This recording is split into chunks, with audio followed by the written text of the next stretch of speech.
வர எலெக்ஷன்ல யாருக்கு ஓட்டு போடலான்னு இருக்கீங்க? நான் அண்ணா டிவிக்கு தான் ஓட்டு போடுவேன். திமுக, ஸ்டாலின், பிஜேபி தான் ஓட்டு போடுவேன். பிஜேபி தான்.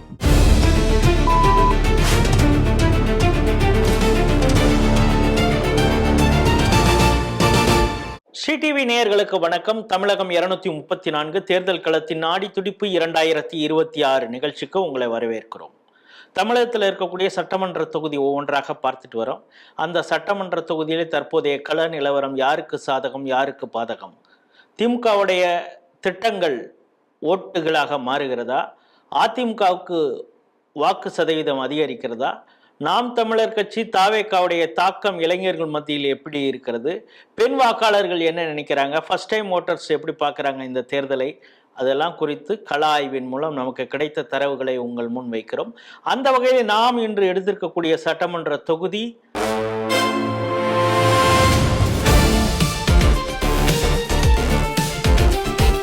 தஞ்சாவூர் மாவட்டத்தில் வரக்கூடிய பேராவூரணி லோக்சபா கான்ஸ்டியூன்சி பாராளுமன்ற தொகுதி பார்த்தீங்கன்னா தஞ்சாவூர் தான்.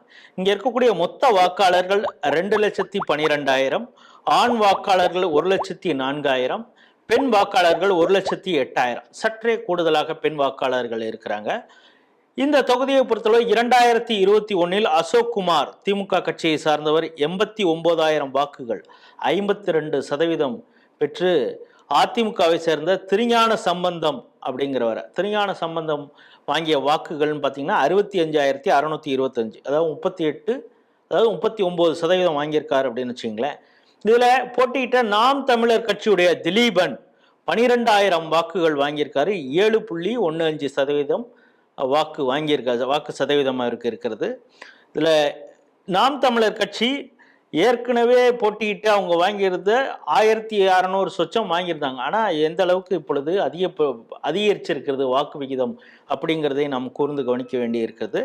2016 இந்த தொகுதி அதிமுக கைவசம் இருந்தது. கோவிந்தராசு அப்படிங்கிறவர் அதிமுகவில் வெற்றி பெற்றார். அதுக்கப்புறம் 2011 ஒரு ஸ்டார் கேண்டிடேட் அருண் பாண்டியன் ஞாபகம் இருக்கும் நமக்கு, தேமுதிக சார்பில் போட்டியிட்டு வெற்றி பெற்றார் அப்படிங்கிறத பார்க்குறோம். இந்த பகுதியில் வந்து காங்கிரஸுக்கு ஒரு கணிசமான வாக்கு இருக்கு அப்படிங்கிறது. மகேந்திரன் வந்து 2011 வெற்றி பெற்றார். திருஞான சம்பந்தம் அப்பொழுது இண்டிபெண்டன்ட் கேண்டிடேட்டாக போட்டியிட்டார்.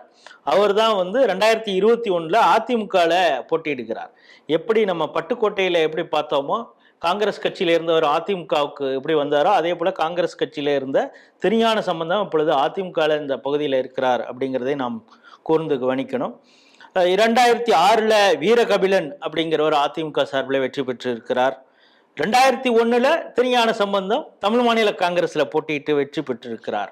ஸோ காங்கிரஸுக்கு தேசிய கட்சிகளுக்கு இங்கே ஒரு குறிப்பிட்ட அளவு வாக்கு சதவீதம் இருக்கிறது அப்படிங்கிறதை நாம் பொறுத்து பார்க்குறோம் இந்த சட்டமன்ற தொகுதியை பொறுத்தளவு.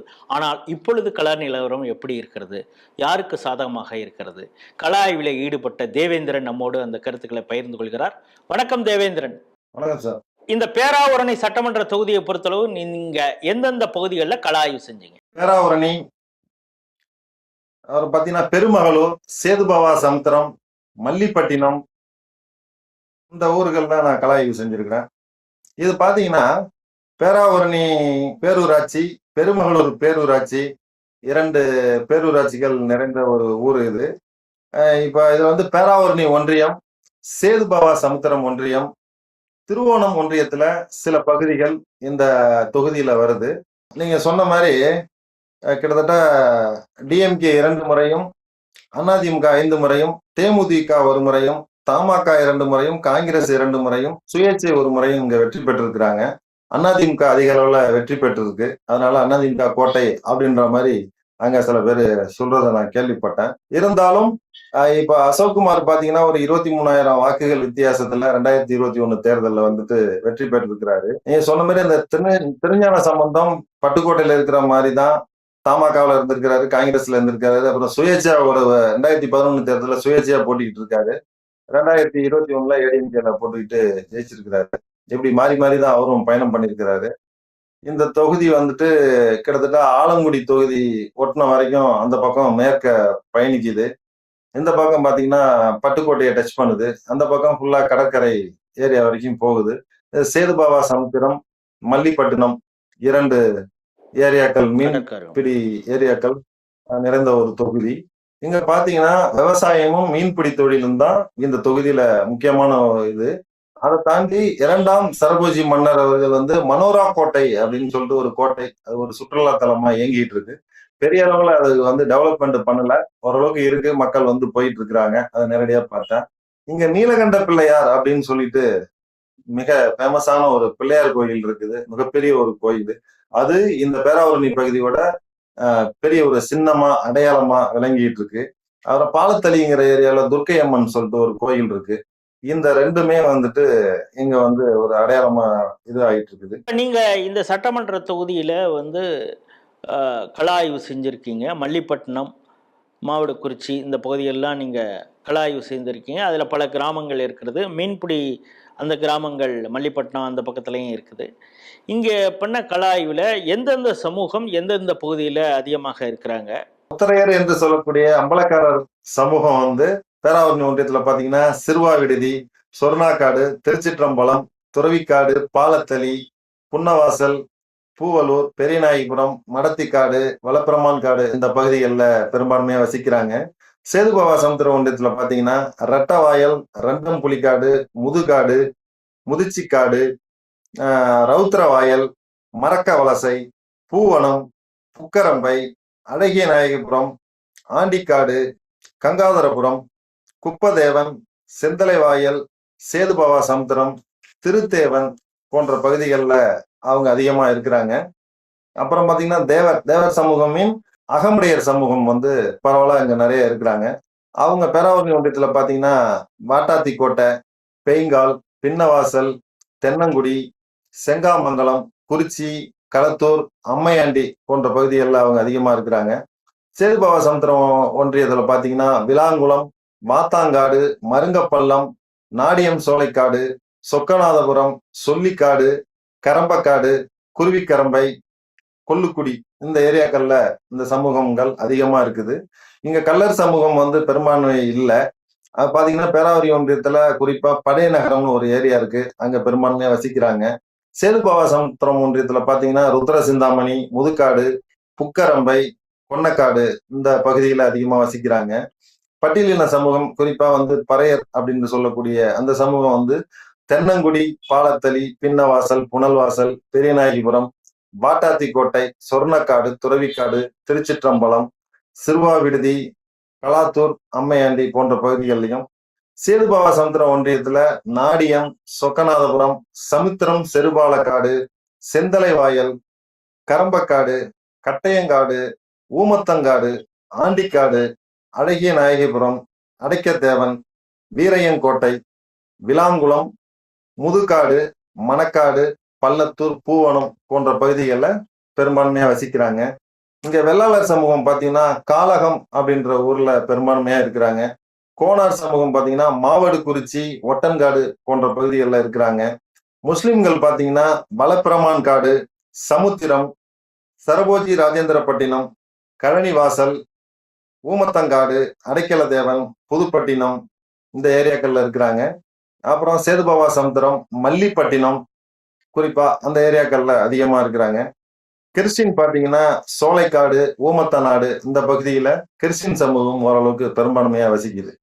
இதுதான் சமுதாயம் சார்ந்த மக்கள் வாழும் இடமா இங்க இருக்குது இந்த தொகுதியில. ரொம்ப அற்புதமாக இந்த கள ஆய்வுல நீங்க எந்தெந்த பகுதியில எந்தெந்த சமுதாயம் அப்படிங்கிறத உட்பிரிவுகள் உட்பட சரியாக சொல்லியிருக்கீங்க. இப்போ இந்த பகுதிகளில் இருக்கக்கூடிய சமூகங்கள் யாருக்கு ஆதரவாக இருக்காங்க? எந்த கட்சிக்கு ஆதரவாக இருக்காங்க? முத்தரையர் சமூகம் வந்து பாத்தீங்கன்னா அதிமுக, திமுக 2 பிரிவாகவும் தான் இங்க இருக்கிறாங்க. 2 கட்சிகளுக்குமே பெரும்பான்மைன்னு சொல்ல முடியல, 2 பேருக்குமே ஆதரவான ஒரு மனநிலையில தான் இங்க இருக்கிறாங்க. ஆனா ஒரு 10% அதிமுகவுக்கு அதிகமா இருக்கிற மாதிரியான ஒரு சூழல் தான் இருக்குது. முத்தரையர் சமூகத்துல 10% அதிமுகவுக்கு அதிகமா இருக்கிற சூழல் தான் இருக்குது. அப்புறம் வழக்கம் போல சிறுபான்மையினர் வந்து அதிமுகவுக்கு தான், திமுகவுக்கு தான் அவங்க சாதகமா இருக்கிறாங்க. அதை தாண்டி நான் இப்போ வந்து பட்டுக்கோட்டையில சொன்ன மாதிரி முஸ்லிம் சமூகத்திலையும் சரி, கிறிஸ்டின் சமூகத்திலையும் சரி, விஜய்க்கும் நாம் தமிழர் சீமானுக்கும் ஒரு பரவலான ஒரு முன்னேற்றம் தான் இங்க இருக்குதுன்னு சொல்லுது. ஒரு ஆதரவு இருக்கு. அந்த 2 சமூகத்திலயும் ஒரு ஆதரவு இருக்கு. அதை தாண்டி மத்த சமுதாயத்திலயும் இந்துல வந்து மத்த சமுதாயத்திலையும் விஜய்க்கும் சீமானுக்கும் இளைஞர்கள் மத்தியில, குறிப்பா வந்துட்டு கல்லூரி இளைஞர்கள் மத்தியில ஒரு பெரிய அளவு ஆதரவு இருக்கு. நடுநிலைவாதிகள் ஒரு மாற்றத்தை தான் விரும்புறாங்க. இப்போ வந்து திராவிட கட்சிகள் வந்து இப்ப திமுகவில் 1000 ரூபாய் தந்துட்டு இருக்காங்க. அதிமுகவில் 2000 தரேன்னு சொல்லியிருக்காங்க பெண்களுக்கு. விஜய் வந்து 3000 தரேன்னு சொல்லியிருக்கிறாரு. இப்படி சதவீதம் ஏறிக்கிட்டு போயிட்டே இருக்குது. சீமான் மட்டும்தான் வந்து இலவசங்களே கொடுக்காதீங்களா ஒளிங்கன்னு சொல்றான், ஆளாளுக்கு ஏத்திட்டு போயிட்டே இருக்காங்க அப்படின்னு சொல்லிட்டு இந்த ஒரு சூழல்லையும் அவர் வந்து தைரியமா இலவசம் அப்படின்னு பாத்தீங்கன்னா மக்களுடைய அடிப்படை தேவைகள் அப்படின்னு பாத்தீங்கன்னா குடிநீர், கல்வி, இதுதான் முக்கியம். ஓகே, சுகாதாரம், இது 3 தான் முக்கியம். அதை மட்டும்தான் நான் இலவசமா தருவேன் அப்படின்னு சொல்லிட்டு போல்டா அறிவிச்சு அவர் போயிட்டு இருக்காரு. இதை வந்து நடுநிலைவாதிகள் ஓரளவுக்கு வரவேற்கதான் செய்யறாங்க. குறிப்பா எங்கேயுமே வரவேற்க செய்யறாங்க. இந்த தொகுதியில சில பேர் அதை என்கிட்ட குறிப்பு இது பண்ணி பேசினாங்க. இதுதான் இங்க உள்ள மக்களுடைய மனநிலை. சமூகம் சார்ந்த மக்கள் எப்படி இப்படிலாம் சொல்றாங்க அப்படின்னு சொன்னீங்க. இங்க இருக்கக்கூடிய பெண் வாக்காளர்கள் வந்து சற்றே அதிகம் ஆண் வாக்காளர்களோட 4000 5000 வாக்குகள் அதிகமாக இருக்கிறது. அவங்க என்ன நினைக்கிறாங்க, அரசுடைய திட்டங்களை என்ன எப்படி பார்க்குறாங்க, இப்போ இருக்கக்கூடிய சட்டம் ஒழுங்கு இதையும் குறித்து பெண்கள் எப்படி பார்க்குறாங்க? சட்டம் ஒழுங்கு வந்து விவரம் தெரிந்த பெண்கள் மத்தியில ஒரு இந்த ஆட்சி இதுல வந்து கொஸ்டின் மார்க்கா தான் இருக்குது. அதே போல இந்த விளாத்திக்குளம் ஆகட்டும், இந்த சம்பவங்கள்லாம் வந்து குறிப்பிட்டு அவங்க பேசுறாங்க. ஆனா நான் இப்ப பஸ்ல எல்லாம் பயணம் பண்ண இந்த ஊர்கள்ல மகளிர் இலவச பேருந்து அதை பத்தி எல்லாம் கேட்ட மக்கள்கிட்ட அவங்க எல்லாம் வந்து எங்களுக்கு ரொம்ப இதுவா தான் இருக்கு அப்படின்ற மாதிரி சொன்னாங்க. இதை தாண்டி எங்க கண்டக்டர் ஒருத்தட்ட நான் பேச்சு கொடுத்துட்டு போகும்போது, சார் இந்த இலவச பயணத்தினால இந்த வீட்டுல இருக்கிற பொம்பளைங்க பூரா எங்க போகுதுன்னே தெரியல, சம்மந்தம் இல்லாம போறாங்க, திருப்பி வராங்க, இலவசங்கிற பேர்ல இதை கொடுத்துட்டு இவங்க தொல்லை எங்களால தாங்கவே முடியல அப்படின்ற மாதிரி வீட்டுல சும்மா இருக்க, எங்கம்மா போறேன்னா எங்கேயோ போறோம்ப்பா அப்படின்ட்டு போறாங்க. இந்த இலவச பயணத்துல இந்த மாதிரி கூத்துகளும் நடக்குது அப்படின்னு சொல்லிட்டு அந்த கண்டக்டர் ரொம்ப என்கிட்ட அவருடைய வேதனையை பகிர்ந்துக்கிட்டாரு. ரெண்டாவது அதை தாண்டி இலவச பயணம் அப்படிங்கறதுல இலவசம் அப்படின்னு விட்டுடலாம், அவங்களுக்கு ஒரு டிக்கெட்டை வேற கிழிச்சு கொடுக்க சொல்றாங்களா, அது அவங்களுக்கு ரொம்ப பேப்பரும் வேஸ்ட், எங்களுக்கும் வேலை பல அதிகமா இருக்கு அப்படின்ற மாதிரி இது பண்ணாரு. அதை தாண்டி அந்த கண்டக்டர் இன்னொரு விஷயத்த சொன்னாரு. இந்த இலவச பேருந்துல அவங்களுடைய சம்பளம் அப்படின்னு பாத்தீங்கன்னா கண்டக்டருக்கு ஒரு நாளைக்கு 1380 ரூபாய். இந்த 1380 ரூபாய் இது வசூல் பண்ற காசுலதான் இந்த அமௌண்ட்டை அவர் எடுத்துக்கணுமா. இது 100ல வந்து 2 ரூபா 36 காசு படிகாசா தராங்க. அதுல வந்து 1 ரூபா 33 காசு கண்டக்டரும் டிரைவரும் எடுத்துக்கும். இந்த சூழல்ல 1380 ரூபாய் சம்பளம் இவருக்கு ஒரு நாளைக்கு. ஆனா இந்த பஸ்ல எல்லாம் ஓசிலேயே போறதுனால, ஆண்கள் மட்டும்தான் டிக்கெட் எடுக்கிறதுனால இந்த பஸ் சில நாள்ல வந்து 600 ரூபாய் 700 ரூபாய் இப்படிதான் வசூல் பண்ணுமா. லீவு நாட்கள்ல அரசாங்க விடுமுறை நாட்கள்லாம் பாத்தீங்கன்னா 600 700 தான். மத்த நாட்கள்ல ஒரு 1000 வருமா, சில நாள் 1500 வரைக்கும் போகுமா. இப்ப இல்லாத நாட்கள்ல இவங்க இங்க என்ன வசூலாகுதோ, இப்ப 600 ரூபாய் வசூலானா அந்த 600 ரூபாய் தான் அந்த கண்டக்டருக்கு அன்னைக்கு சம்பளம் அப்படின்ற ஒரு சூழல் தான் இருக்கு. இப்ப சில பஸ்ல பாத்தீங்கன்னா டிரைவர் வந்து பர்மனன்ட் டிரைவரா இருப்பாங்க, கண்டக்டர் வந்து ஒப்பந்த தொழிலாளரா இருப்பாங்க. அதனால வந்து அவங்களுக்கு ரொம்ப கஷ்டத்துல இருக்கிறதா அந்த நண்பர் வந்து ரொம்ப வேதனைகளை பகிர்ந்துகிட்டாரு. இது யாருமே சொல்லாத தகவல். இந்த தகவலை இனிமே எல்லா பகுதியிலையும் கேட்கலாம் அப்படின்னு கூட தோணுது. இப்போ நீங்கள் அந்த கண்டக்டர்கிட்ட பேசுனதுனால இது தெரிஞ்சிருக்குது. இப்போ இது புது, அதாவது டிரைவர் இப்போ பர்மனண்ட்டு, கண்டக்டர் ஒப்பந்த தொழிலாளர்னா அவங்களுக்குள்ளார இருக்கக்கூடிய ஊதிய முரண்பாடுங்கிறது எந்த அளவுக்கு இருக்கு, இவங்க எந்த அளவுக்கு மக்களுக்கு சேவை செய்வாங்க, எந்த எண்ணத்தோட அப்படிங்கிறதையும் நம்மளால புரிஞ்சிக்க முடியுது. இதை தாண்டி பாத்தீங்கன்னா அவங்களுக்கு இதுதான் அந்த 500 ரூபாய் வந்தாலும் அந்த 500 ரூபாய் தான் இருக்கு. அதை தாண்டி பாத்தீங்கன்னா அரசு ஊழியர்கள் மத்தியில திமுக மேல ஒரு அதிருப்தியில தான் இருக்காங்க அப்படின்றத இவரோட பேச்சுல இருந்து தெரிஞ்சுக்கிட்டேன். ஏன்னு கேட்டீங்கன்னா கடந்த 5 வருஷமா வந்து நிரந்தர தொழிலாளர் போஸ்டிங்கே போடலையாம். அது ரொம்ப அவர் இது பண்ணிக்கிட்டாரு. எல்லாமே வந்து டெம்பரரியா தான் ஒர்க் பண்ணிட்டு இருக்கிறோம் நிறைய இடங்கள்ல. எங்களுக்கு வந்து இப்ப காலையில டியூட்டிக்கு நான் 4 மணிக்கு வரேன், நான் இப்ப லாங்ல ஒரு 30 கிலோமீட்டர் தூரத்துல இருந்து வரேன்னா 4 மணிக்கு எந்திரிச்சு எங்க வீட்டுல சாப்பாடு செஞ்சு தர மாட்டேன்றாங்க. நான் இங்க வந்து 3 வேளைக்கும் இந்த சம்பளத்துலதான் சாப்பிட வேண்டியிருக்கு. இதுக்கு இடையில டீ வடை எல்லாம் சாப்பிடணும். இந்த சம்பளமே ஏன்டா வரோம் அப்படின்ற மாதிரி இருந்தாலும் வீட்டுல இருக்கவங்கள ஏதாவது ஒரு தொழில் பார்க்கும் அப்படின்னு சொல்லிட்டு தான் வரோம் அப்படின்னு சொல்லிட்டு இந்த ஒப்பந்த தொழிலாளர்கள் சிஎல் என்று சொல்லக்கூடிய கண்டக்டர், டிரைவர் இவங்களோட வேதனைகளை அவர் ரொம்ப பகிர்ந்துகிட்டாரு. இத பதிவும் பண்ண சொன்னாரு. இதுல நீங்க அவசியம் பேசணும் சார் அப்படின்னாரு. அதனால நான் அவசியம் இந்த தொகுதியில நான் பஸ்ல பயணம் பண்ணேன். அதனால இந்த ஒரு வாய்ப்புகள் கிடைச்சது. அந்த மக்கள் வந்து நிறைய இந்த இலவச பயணத்தை பத்தி அவங்க கொஞ்சம் ஒரு சில பேரு பஸ்ல டிராவல் பண்ணும்போது அவங்ககிட்ட பேட்டி எடுக்கும்போது அவங்க கொஞ்சம் ஒரு சில பேர் அதை வந்து பெருமையா பேசிட்டாங்க. சில பேரு பெருசா அதை வந்து இது ரசிக்கல. இதுதான் நான் பஸ்ல டிராவல் பண்ணும்போது நடந்த சம்பவங்கள். இந்த பெண்கள்ல எந்த ஏஜ் குரூப் வரைக்கும் தாவேகா விஜய்க்கு ஆதரவாக இருக்கிறாங்க? அதே போல எந்த சமூகத்திலிருந்து அதிகமாக தாவேகாவுக்கு ஆதரவாக இருக்கிறது? சமூகம் அப்படின்னு பாத்தீங்கன்னா கிறிஸ்டின் சமூகம் நிறைய ஆதரவுகள் தாவேகாவுக்கு ஆதரவா இருக்காங்க. முஸ்லீம்ல இளைஞர்கள் மத்தியில மற்றவங்களை விட இளைஞர்கள் மத்தியில ஒரு பெருவாரியான இது இருக்குது. மற்ற சமூகங்கள்ல பாத்தீங்கன்னா இளைஞர்கள், இளம் பெண்கள் இவங்க தான் இருக்கிறாங்க. நடுநிலைவாதிகள்ல ஒரு சில பேர் தாவேகாவுக்கு ஆதரவான ஒரு மனநிலையில இருக்கிறாங்க. அவங்க தாவேகாவுக்கு மட்டும் சொல்ல முடியாது. நாம் தமிழர் சீமானுக்கும் சரி, தாவேகாவுக்கும் சரி 2 பக்கமுமே ஆதரவா இருக்கிறாங்க. வழக்கம் போலதான் இவங்களுடைய ஓட்டு சதவீதம் எப்படி வருதோ அதுதான் இங்க வந்து வெற்றியை தீர்மானிக்கும் அப்படின்ற ஒரு சூழல் தான் இங்கேயும் நிலவுது. யாருக்கும் ஒரு பெரிய பெரும்பான்மை இல்லைன்ற ஒரு சூழல் தான் இருக்குது. இப்ப இளைய வாக்காளர்கள் வந்து இந்த திமுக அரசை எப்படி பாக்குறாங்க? இப்ப நீங்க அரசு ஊழியர் அவருடைய மனக்குமரலை உங்கள்கிட்ட கொட்டாங்க அப்படின்னு சொன்னீங்க. அதே போல இளைஞர்கள் யாராவது இந்த திமுக அரசு குறித்து எப்படிப்பட்ட கருத்து வச்சிருக்கிறாங்க? இளைய வாக்காளர்கள் அதுல வந்துட்டு இப்ப காலேஜ் படிக்கிற பசங்க எல்லாம் ரொம்ப தெளிவா பேசுறாங்க. இப்போ அண்ணா யூனிவர்சிட்டியில நடந்த ஒரு சம்பவம் இருக்கு இல்லைங்களா, அது வந்து ரொம்ப குறிப்பா பேசினாங்க. ஆமா, குறிப்பா பேசினாங்க. அது மாதிரி இப்ப சாத்தான்குளத்துல நடக்கிற சம்பவம், சிறுமிகள் பாலியல் சம்பவம், இதை பத்திலாம் ரொம்ப இதா பேசினாங்க. சட்டம் ஒழுங்கை பத்தி அவங்க சில இதை பகிர்ந்துக்க தான் செஞ்சாங்க. கொஞ்சம் வந்து ரொம்ப கம்மியா தான் இருக்குது சட்டம் ஒழுங்கு பொறுத்தவரை. திமுக அரசுல வந்துட்டு சட்டம் ஒழுங்கு கேள்விக்குறியா தான் இருக்கு அப்படின்ற மாதிரி இந்த சம்பவங்கள்லாம் சுட்டி காட்டி அவங்க இது பண்ணாங்க. இதுதான் அங்க உள்ள இளைஞர்களோட மனநிலை.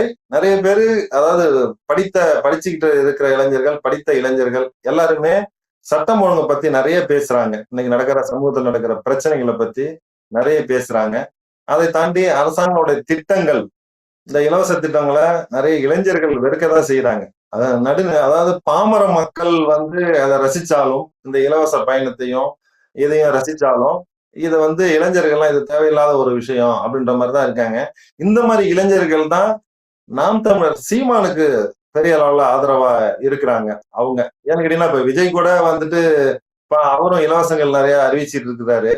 ஒரு பக்கம் ஒரு சில பேர் என்ன சொல்றாங்க, இலவசம் கொடுக்கட்டுமே, அது நம்ம வரி காசு தானே, நமக்கு வரட்டும், அதுல என்ன தவறு இருக்கு அப்படின்னு சொல்லிட்டு இலவசத்துக்கு சப்போர்ட் பண்ற சில நடுநிலைவாதிகளும் இருக்கதான் செய்யறாங்க. இலவசத்துக்கு சப்போர்ட் பண்ற சில நடுவாதிகளும் இருக்காங்க.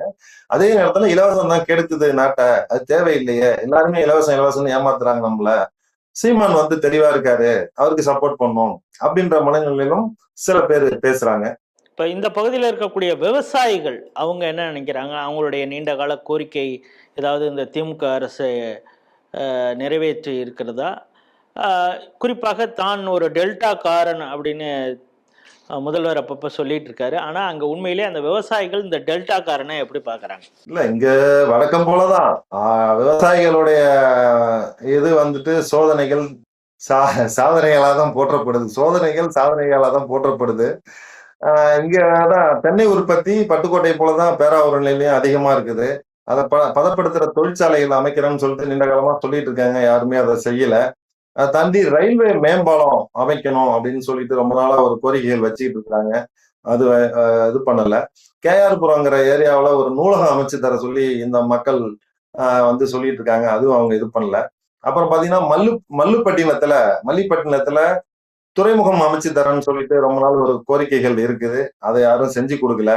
அப்புறம் வந்துட்டு பயிர் காப்பீடுகள் வந்து விவசாய நிலங்கள் நெற்பயிர்கள் பாதிக்கப்படும் போது பயிர் காப்பீடுகள் இந்த கவர்மெண்ட்ல நிறைய பேர் வரல அப்படின்ற மாதிரி சில குறைகள் சொன்னாங்க. அதிமுக கவர்மெண்ட்ல அந்த இன்சூரன்ஸ் எல்லாம் வந்துச்சு, திமுக கவர்மெண்ட்ல அந்த மாதிரி இன்சூரன்ஸ் எல்லாம் வரல, எங்களுக்கு நிறைய வந்து நிவாரணம் கூட பெரிய அளவுல தரல, எங்களுக்கு வந்து ஒரு ஏக்கருக்கு நாங்க 30,000 40,000 ரூபாய்க்கு நெல் போடுவோம், அவங்க தந்தது ஏக்கருக்கு 5,000 7,000 இந்த மாதிரி தராங்க. அது எங்களுக்கு எங்களுடைய பாதிப்புக்கு போதுமான அளவா இல்ல, பெரிய ஒரு லாஸ் தான் அப்படின்ற மாதிரி விவசாயிகள் ரொம்ப பகிர்ந்துக்கிட்டாங்க.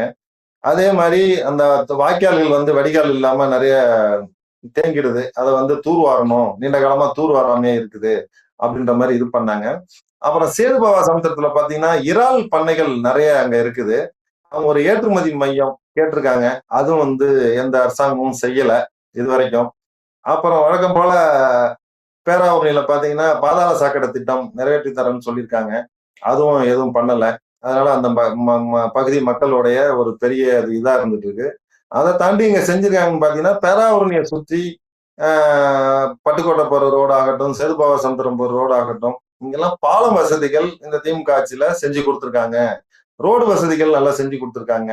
இந்த சில விஷயங்கள் இங்க நடந்திருக்கு அப்படின்ற மாதிரி இந்த ஆட்சியோட சில நல்ல விஷயங்களை அவங்க பகிர்ந்துக்கிட்டாங்க. இதுதான் இங்க உள்ள மக்களுடைய கோரிக்கைகளும் இங்க நடந்த இந்த திமுக அரசினோட வேலைகளும். இந்த சட்டமன்ற தொகுதியை பொறுத்தளவு இப்ப கரண்ட் எம்எல்ஏவாக அசோக் குமார் இருக்கிறார். அவர் 23,000 வாக்குகள் வெற்றி பெற்றார். நாம் தமிழர்கள் கூட ஒரு 12,000 வாக்குகள் வந்திருக்கு. திருஞான சம்பந்தம் அதிமுக அவர் 65,000 வாக்கு பெற்றிருக்கார். அதே நேரத்தில் 2016, 2011, 2006 வரைக்கும் நம்ம பார்த்தோம்னா இந்த மார்ஜின்ங்கிறது 3,000, 7,000. 2016 கோவிந்தராஜுவுக்கும் அசோக்குமாருக்கும் டிஃபரன்ஸ் 995 வாக்குகள் தான். அப்படிங்கிறப்ப டிஃபரன்ஸ் கொஞ்சம் கம்மியாக இருக்கக்கூடிய ஒரு தொகுதியாக இருக்கிறது. அப்படின்னா இந்த முறை நாம் தமிழர் கட்சிகளுக்கு வாக்கு சதவீதம் அதிகரிப்பதும், புதிதாக வந்த தாவேகா அவர்கள் பிரிக்கக்கூடிய வாக்கும், இப்ப இங்க இருக்கக்கூடிய அதிமுக திமுகவுடைய போட்டிங்கிறது எப்படி இருக்கும்? அதான் நான் சொன்ன மாதிரி இப்ப இவங்க 2 பேரோட ஓட்டு சதவீதம் பிரியறது வந்து அதிமுகவுக்கு தான் பலவீனமா பார்க்கப்படுது. திமுகவுக்கு பலமா தான் அது இருக்குது.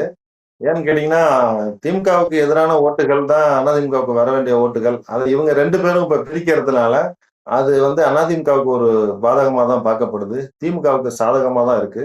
அதை தாண்டி வேட்பாளர்கள் அப்படின்ற ஒரு விஷயம் இருக்குது. அது வேட்பாளரை அறிவிச்ச பிறகு அது என்ன நடக்கும்ன்றது பார்த்தாதான் தெரியும். இப்ப இந்த அசோக்குமார் அப்படிங்கிறவரை திமுகவுடைய எம்எல்ஏவை அந்த பகுதி மக்கள் எப்படி பாக்குறாங்க? இதுதான் இப்போ இவ்வளவு குறைகள் சொன்னாங்க. அதனால பெரிய நிறைகள் எதுவும் கிடையாது. ஒரு சில வசதிகள் பண்ணி கொடுத்துருக்கிறாரு. அதை தாண்டி நிறைகளை விட குறைகள் தான் அதிகமா இருக்குங்கிறது தான் இந்த பகுதியோட உண்மை நிலவரமா இருக்குது. இப்ப நீங்க என்ன சொல்றீங்கன்னா, இந்த பகுதியில் இருக்கக்கூடிய கிறிஸ்தவர்கள், இஸ்லாமிய இளைஞர்களே கூட தாவேக்காவுக்கு ஆதரவாக இருக்கிறாங்க அப்படிங்கிறீங்க. இத்தனை நாட்கள் கிறிஸ்தவர்களுடைய வாக்கும் முஸ்லிம்களுடைய பெரும்பான்மையான வாக்கும் திமுகவுக்கு தான் கிடைச்சிட்டு இருந்தது. அதிலிருந்து பகுதி தாவேக்காவுக்கு போகுதுன்னா பாதிப்பு வந்து திமுகவுக்கு தானே. அது எப்படி அதிமுகவுக்கு பாதிப்பாக இருக்கணும் நீங்க சொல்ல முடியுது? இல்ல இப்போ திமுக அப்படின்னு பாத்தீங்கன்னா உங்களுக்கு சிறுபான்மையினர் ஓட்டு அதிகமா வந்துட்டு இருந்தது. அதுல கொஞ்சம் ஓரளவுக்கு விஜய்க்கும் நாம் தமிழருக்கும் பெரியதுங்கிறது உண்மைதான். அதை தாண்டி பட்டியலின சமூக வாக்குகள் ஒண்ணு இருக்கு இல்லைங்களா, அதுதான் வந்து உங்களுக்கு தாவேக்காவை அதிகம் பிரிக்கிற ஓட்டா இருக்குது. முஸ்லிம் சமுதாயத்திலும் கிறிஸ்டின் சமுதாயத்திலும் வர ஓட்டுகளை விட பட்டியல் சமுதாய மக்கள் தான் வந்து தாவேக்காவுக்கு அதிக அளவுல ஆதரவு தராங்க. அது எங்கேயுமே நடக்கிற ஒரு விஷயம்.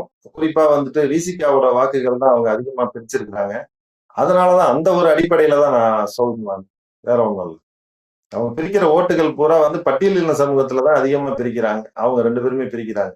அதனாலதான் அது வந்து திமுகவுக்கு பெரிய அளவுல பாதகத்தை உண்டாக்காது, அதிமுகவுக்கு தான் உண்டாக்கும் அப்படின்ற மாதிரி சொல்றாங்க. இல்ல, அப்ப அந்த பட்டியல் சமுதாய மக்கள் வந்து விசிகால இருந்தா கூட அதிமுகவுக்கு ஆதரவாக தான் இருந்தாங்களா அந்த பகுதியில?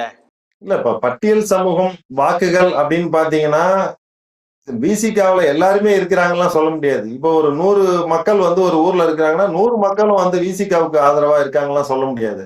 அது அந்த இதுல இருக்கிறவங்க அதிமுகவுல இருக்கிறாங்க, திமுகவுல இருக்கிறாங்க, கலந்துதான் இருக்கிறாங்க. இப்ப சில பகுதிகள்லாம் பாத்தீங்கன்னா பட்டியல் சமூகம் முழுக்க முழுக்க விசிகாவுக்கு சப்போர்ட்னு சொல்ல முடியாது. 40% அதிமுகவுக்கும் 40% திமுகவுக்கும் 20% விசிகாவுக்கும் இருப்பாங்க. அது ஒவ்வொரு ஊரை பொறுத்து ஒவ்வொரு இதை பொறுத்து அது மாறும். முழுக்க முழுக்க அவங்க விசிகாவுல பட்டியல் சமூகம் இருக்குதுலாம் கிடையவே கிடையாது. திமுகவிலையும் பயணிக்கிறாங்க, அதிமுகவிலையும் பயணிக்கிறாங்க. இந்த விசிகால இருக்கிறவங்க வந்து தாவேகாக்கு போனா அது அதிமுகவுக்கு பாதிப்பு இருக்கும் அப்படிங்கிறீங்க? கண்டிப்பா. பொதுவா சொல்றது என்ன பாத்தீங்கன்னா சிறுபான்மையினர் ஓட்டுன்றதை விட எல்லாருடைய ஓட்டும் வந்து இப்ப வந்து அவன் திமுக மேல ஒரு அதிருப்தியில இருப்பாங்க. அந்த அதிருப்தியில இருக்கிற ஓட்டுகள் பூரா மத்த கட்சிகள் ஏதாவது போட்டியிடலன்னா கண்டிப்பா வந்துட்டு அது அதிமுகவுக்கு தான் வரும். நல்லதோ கெட்டதோ திமுக மேல வெறுப்புல இருக்கிற எல்லா மக்களும் அதிமுகவுக்கு தான் வாக்களிப்பாங்க. அப்படிப்பட்ட ஓட்டுகளை வந்து இவங்க 2 பேரும் பிரிக்கிறதுனால அது அதிமுகவுக்கு பாதகமா பார்க்கப்படுது அப்படின்ற பார்வையில தான் இந்த கருத்தை நான் சொல்றேன். அதை இப்போ நீங்கள் என்ன சொல்ல வரீங்கன்னா, திமுகவின் மீது அந்த பல வாக்குறுதிகளை இவங்க செயல்படுத்தலை, திமுகவுடைய எதிர்ப்பு மனநிலை இருக்கிறது. அந்த எதிர்ப்பு மனநிலையில் இருக்கிறவங்க அதிமுகவுக்கு வாக்களிக்காமல் அந்த வாக்கு பிரிந்து நாம் தமிழருக்கும் தாவேக்காவுக்கும் போறதுக்கு வாய்ப்பு இங்க அதிகமாக இருக்கு அப்படிங்கிறீங்க. கண்டிப்பா கண்டிப்பா. இல்லைன்னு வச்சுக்கங்க, அந்த நாம் தமிழரும் விஜயும் இல்லைன்னா முழுக்க முழுக்க அது அதிமுகவுக்கு தான் அந்த வாக்குகள் வரும். அது இப்ப பிரிக்கப்படுறதுனால இவங்களுக்கு ஒரு பாதகமா இருக்கு அப்படின்றத நான் சொல்ல வரேன். பொதுப்படையான ஒரு விஷயம். இப்ப இந்த சட்டமன்ற தொகுதியில மத்திய அரசு திட்டங்கள் எந்த அளவுக்கு போயிருக்குது, இங்க பாஜகவுடைய வலிமை எப்படி இருக்குது? பாஜகவுக்கு இங்க ஓரளவான இதுதான் இருக்குது. இப்ப மத்த பகுதிகள் மாதிரி பாத்தீங்கன்னா அதிக அளவு வளர்ச்சி எல்லாம் இங்க பெறல, பாஜக பெறல. ஒரு சின்ன வளர்ச்சி அப்படின்னு தான் சொல்லணும். நான் போன முதல்ல பேட்டி எடுத்த நிறைய இதுல வந்து பாஜகவுக்கான இப்ப விஜய் சீமானுக்கு உள்ள ஆதரவு கூட பாஜகவுக்கு இங்க இல்லை அப்படின்றதான் நான் தெரிஞ்சுக்கிட்ட ஒரு உண்மை. ஒரு கம்மியான அளவான வளர்ச்சி தான் இங்க இருக்குது பாஜக பொறுத்த அளவுல. மற்றபடி மத்திய கவர்மெண்ட்டுகள் திட்டங்கள், விவசாயிகள் காப்பீடாகட்டும், கிராமப்புற சாலைகள் ஆகட்டும், அப்புறம் ஜல்ஜீவன் திட்டமாகட்டும், அப்புறம் வீடு திட்டமாகட்டும், இதெல்லாம் எப்போதும் போல வழக்கம் போல ஓரளவுக்கு இங்க நடந்திருக்கு. இன்னொரு விஷயம் பாத்தீங்கன்னா, அதிமுக ஆட்சியில வந்து ஏகப்பட்ட வீடுகள் வந்து கட்டி கொடுத்திருக்காங்க. திமுக ஆட்சியில வந்து குறைவுதான். ஏன்னு கேட்டீங்கன்னா, கிட்டத்தட்ட அவங்க ஒரு 3 வருஷத்துக்கு பிறகுதான் அந்த வீடு திட்டைய கேவிடி கலைஞர் வீட்டு வசதி திட்டம் அப்படின்ற அந்த ஒரு திட்டத்தையே கையில் எடுத்து கணக்கெடுத்து கிட்டத்தட்ட இப்போ ஆட்சி நிறைவடையும் நேரத்துலதான் நிறைய ஊர்கள்ல இந்த தமிழ்நாடு ஃபுல்லாவே, இங்கன்னு இல்ல, தமிழ்நாடு ஃபுல்லாவே பரவலாவே அந்த திட்டம் வந்து முடிவடையும் தருவாயில் தான் செயல்படுத்தவே பட்டிருக்குது. இது அதிமுக ஆட்சியில பாத்தீங்கன்னா ஒரு வருஷத்துக்கு ஒரு பஞ்சாயத்துக்கு 10 வீடு 20 வீடு அந்த மாதிரி வந்து இருந்தது. அது மத்திய கவர்மெண்டோட இதுல வந்து நிறைய வந்ததுனால நிறைய சப்போர்ட்டா இருந்தது. ஆனா இந்த திமுக அரசுல வந்து அது குறைவான ஒரு இதுலதான் செயல்படுத்தப்பட்டிருக்கு அப்படின்றதுதான் உண்மை. பேராவூரணி சட்டமன்ற தொகுதியை பொறுத்தளவு ஆளும் திமுகவின் மீது எல்லா தரப்பு மக்களிடமும் அதிருப்தி இருக்கிறது. விவசாயிகள், இளைஞர்கள், பெண்கள் மத்தியில் பாதுகாப்பு, குறிப்பாக சட்டம் ஒழுங்கு சம்பந்தமான பல பிரச்சனைகளில் திமுகவின் மீது ஒரு அதிருப்தி இருக்கிறது. அவங்க என்னென்னலாம் வாக்குறுதிகளாக சொன்னாங்களோ அங்கே பெரிய அளவு அங்கே செய்து தரவில்லை அப்படிங்கிறது. சிறுபான்மையர்கள் மத்தியில் தாவேக்காவுக்கு ஒரு ஆதரவு இருக்கிறது அப்படிங்கிறதும் இந்த கலாய்வில் தெரிஞ்சிருக்குது. பெரிய அளவில் அந்த மக்களுக்கு திமுகவின் மீதான எதிர்ப்பு இருந்தாலும் அந்த எதிர்ப்பு வந்து அப்படியே அதிமுகவுக்கு அந்த வாக்குகள் ஷிஃப்ட் ஆகிறது மாதிரி இல்லை. அந்த வாக்குகளை தாவேக்காவும் நாம் தமிழர் கட்சியும் பங்கிட்டு கொள்கின்றன. இதனால அங்கு அதிமுகவுக்கு ஒரு சிறிய அளவு சறுக்கல் இருக்கிறது அப்படிங்கிறது தான் கள ஆய்வு சொல்கிறது. இப்போ கேண்டிடேட் அறிவிக்கணும், அதற்கு பிறகு அடுத்த கட்டமாக அந்த தொகுதி எப்படி இருக்க போகிறது அப்படிங்கிறதை நம்ம பார்க்க இருக்கிறோம். மீண்டும் வேறொரு சட்டமன்ற தொகுதியில் சந்திப்போம். அதுவரை உங்களிடம் விடைபெறுகிறோம். நன்றி, வணக்கம்.